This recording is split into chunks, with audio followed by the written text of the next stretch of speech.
At 8 o'clock this morning, this email showed up with the weather for my next shoot day. It had checked 4 forecast sources and told me whether the chance of rain was getting better or worse, not just what the percentage was. I built the agent in about a half an hour a week before a shoot. I always just used to keep 4 tabs open in Chrome and anxiously refresh them a few times a day, all the way up until the shoot day.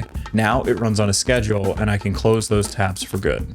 The AI system that built this email and every system behind it has never shot one frame of my work, and neither has anything else you're about to see. Every finished film my company delivers was shot with real cameras by real people with real ideas. I'm Chris. I run a commercial film production company with a roster of AI agents handling the boring office work underneath it. Today, I'm going to walk you through those agents, and whether you use ChatGPT in a browser tab or Claude Code in the terminal every single day, by the end, you'll understand how it all fits together, and I'll give you the free folder that it all depends on. But wait, first, let me run through what I will never automate. Like most of us, I've dabbled with AI video generation, and while it's super interesting and I think has some cool use cases around VFX or previs, I wanted to be super clear that I would never be a generative AI video studio. So when I needed to name this new channel, I knew I had to be more specific than just AI filmmaking because everyone's come to know that as something that I really don't believe in. So the name ended up coming out of the main thing I would never give away: humans on set. I'm still going on set and doing the production work that I love with the crews that I love for the clients that I love. I use these systems to spend less of my week on the office work around a job and more of it on the creative ideas and the people. The way I look at it, AI is production support, not production. It can protect time and budget around the work, but it doesn't make the work for us. My test is whether or not I can write the procedure down. A budget or a call sheet follows rules, so I can hand a lot of that paperwork off to a machine. Writing a scene or choosing a take that makes the audience feel something does not, and that's still my job, and it's the fun part I would never want to give up. So today is just the high altitude version. I'll show each system briefly, and then each piece will get a full video later on. Before I show you the full roster, we need to define the word agent, because right now people are using it to mean about 6 different things. Let's start with the normal chat that at this point almost everyone is used to. You open a tab, you ask a question, you get an answer. ChatGPT and Claude can remember some things now, but you don't really have much control over what they keep. The memory's not really portable outside of that specific ecosystem, and that chatbot can't really reach into your calendar or your files or schedule. And so for this explanation, think of that as a vending machine version. You ask for something and it gives you something back. The model underneath it, whether that's ChatGPT or Claude or Gemini or whatever you like to use, is the engine. An agent will use that same engine, but it adds the rest of the car around it. Memory is stored in files that you own, it has tools that can reach the parts of your business you allow it to access, and it has written procedures like how to assemble a set day binder. And one of the biggest differences is it can be proactive. It can run on a schedule or a trigger that you set up and tells it to start any job you give it. So while the model might be the same one you already use, those pieces around it are what let it keep working on behalf of your business after the chat window is closed. The schedule or trigger is usually the part that takes a minute to understand. I don't open a chat window every morning and summon these agents. I connect them to things that already happen. A good example of this is George. He's my sales agent, and you might recognize him from a certain Christmas movie. Wizard. Every morning, Monday through Friday at 9:30, he checks the proposals I have out for signature. He sends me a quick message to my phone to let me know where everything stands, and if one has been unsigned for 3 days, he writes a follow-up and leaves it in my drafts for me to edit and send. He never sends anything. In this case, the clock reaching 9:30 is what starts the process for George. Other jobs might be triggered by an event rather than a time. A new meeting on your calendar could trigger research and a draft agenda. This guy is really the limit here, and he has a number of both kinds of triggered jobs throughout the week. So if you hear the term cron job, it means something configured to run on a schedule. I'll most likely just call it a scheduled run from here on out. George, with all of his tools and scheduled jobs, is very useful on his own, but once several of these systems start to work together this way, they start to look more like a staff. So without further ado, here is the full call sheet. And I should mention, a lot of the names probably sound familiar. They're based loosely on characters from my favorite films throughout my life, where the character has some thread tying it to what I have the agent in charge of. First, you know him, you love him, we have Alfred. But that's all part of living, sir. But you're not living. You're just waiting, hoping for things to go bad again. I don't want to say he's a catch-all, but he does a lot of routing to other agents. Oftentimes in the morning after the gym, I'll yap into my phone for a couple minutes about everything I want or need to get done that day, and he'll organize it, route it to the right agent, pin things on my calendar, and usually remind me that everything I said will probably take a week instead of a day. So moving into production, we have my agent, Danny. 10 ought to do it, don't you think?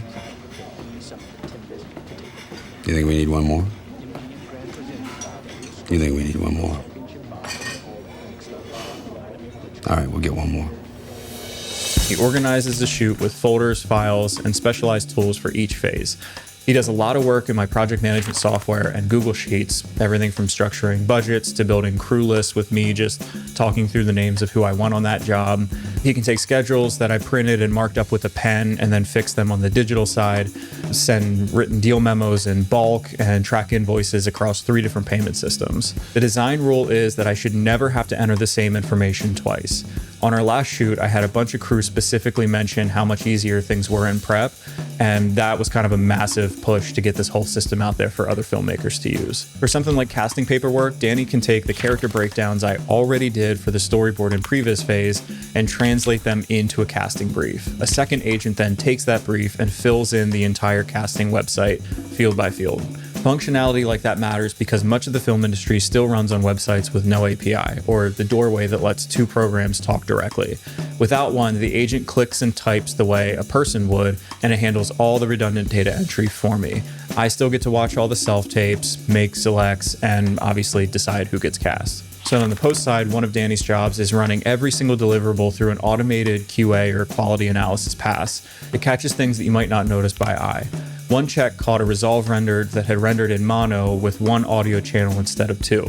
Everyone had missed it, including me, and I fixed it from the masters, rechecked the delivery, and turned the repair into a playbook that we can still use today. On the sales side, you've met George and his 930 proposal check. The rule is that AI does not talk to my clients, but it does help me make sure that I remember to. So he plugs into my Airtable CRM and keeps it fresh daily.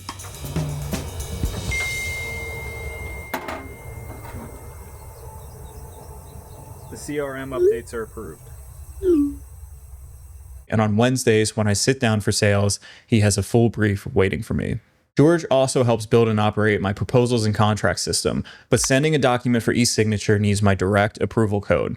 That code is tied to the exact document I previewed, so it can never hallucinate and send the wrong contract to the wrong person. So we're now about halfway through the call sheet, and like I said, every agent and tool will get their own separate video where I open it up and show exactly how it works. If that's what you came for, subscribe and turn on the bell so you don't miss one. At the end, I'll give you the folder that every agent reads that makes it actually useful for my business. For marketing, I have my content agent, Truman. Good morning. Morning. Good morning. Oh, and in case I don't see you, good afternoon, good evening, and good night. One of his tools, a content engine, reads my daily time logs, call transcripts, reflections, and he finds useful moments and puts bullet point scripts into a queue that I can review on every Monday. In one run, 3 call transcripts produced 13 different short scripts. I find this really helpful because when I just sit in front of a camera, I often go blank, but when I'm talking to another person, all the good stuff comes out. So this is just a system that I use to catch those moments and remind me later when I'm ready to film. Another tool that I built that Truman has access to helps me to find the right photo out of about 4,600 behind the scenes stills from 10 years of production. They're all tagged by AI and searchable, and I can search Ronin 4D and get a grid of the exact photos I want. Because I built it, the tagging system can be much more industry specific, which makes it much more helpful than just a general Google Photos or something like that. And I also have it do face matching for all the crew members, and I put all their names in, but that part of it all happens locally, so that no biometrics leave the building. The rest of the roster is in the back office, Harriet and Q. Harriet is my research agent, and on one project, she sent out about 30 sub-agents to investigate a problem, organize the results, and handed a plan over to Q to build. Q, who is my builder, spun up a bunch of sub-agents on his own and were able to debug a specific problem and fix it. He's in charge of this entire roster, their tools, and keeping everything running at 100%. And then there's Kevin.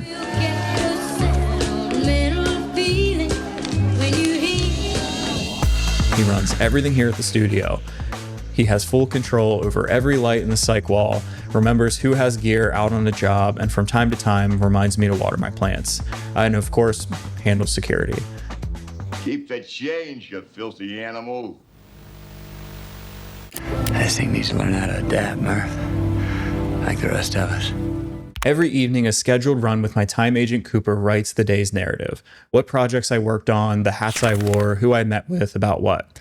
Then this feeds a weekly roll-up on Fridays and a monthly record at the end of the month. I get a paper trail without reconstructing the entire month from memory. That record is also incredibly valuable context for so many other processes downstream.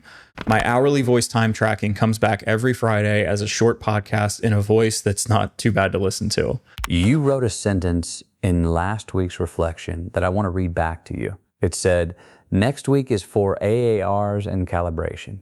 Instead, 3 hours on Agent V2, half an hour on the compass goal cascade, half an hour on the content idea engine, half an hour on the Hermes Studio Keeper with the self-repair idea you're still thinking about. You said the week was for calibration. And then you spent the calibration hours building the tools that were supposed to calibrate you later. Welcome to the reckoning. It's week 26 of 2026. Happy Friday, Chris. Let's dig in. That's a separate product I had built, but I'll probably make a version for this system if you guys are interested. So in this entire chart, drafts and reports move up to me and approvals move back down. Every path ends with a human decision by design. It is not, however, all roses. A lot of these systems in this chart have failed me at least once. Early in the days of building this, 9 scheduled runs in a row died on the same login problem. For just over a week, the only sign was a missing Friday report. So now I don't consider an automation finished because it worked once. It also has to recognize when it stops, debug itself, and get back online. And AI also told me that a vendor plan included 25 free documents a month when the real number was only 3. So now anytime there's claims like this, they need to be independently verified by a separate agent before reporting back.